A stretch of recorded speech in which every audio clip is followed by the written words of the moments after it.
கிராமம் கிராமமா சின்ன சின்ன கிராமமா போனேன். என்னால முடிஞ்சது செஞ்சேன். 2009 வெறும் 9 சீட்டு வருது.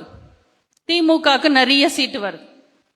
அப்போ திமுகல இருக்கிற சில கட்சி பிரமுகர்கள் எல்லாரும் எனக்கு போன் போட்டு தமிழ்ல பச்சை பச்சை பச்சை வார்த்தையில திட்டுறாங்க. பச்சை பச்சையா திட்டுறாங்க. அவங்க திட்டினது பாதி என்னன்னு எனக்கு புரியவே இல்லை. அவ்வளோ தூய தமிழ்ல திட்டுறாங்க. அப்ப நினைச்ச நம்ம ஏதோ முடிஞ்சது செய்யறோம். கிராமம் கிராமமா சாதாரணமா போய் ஓட்டு கேட்கிறோம், உண்மைய பேசுறோம். இதுக்கே இவ்வளவு வலிக்குதே.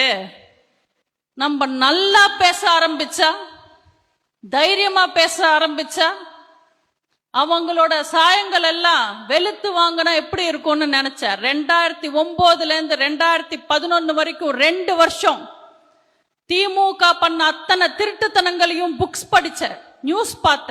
ஒவ்வொரு நாளும் திமுக ஆட்சி காலத்துல தமிழ்நாட்டு மக்கள் படுற வேதனைகள் என்ன, பெண்கள் சந்திக்கிற கஷ்டங்கள் என்ன, நாடு எப்படி இருக்குன்னு உண்மையில் நியூஸ் பார்த்த.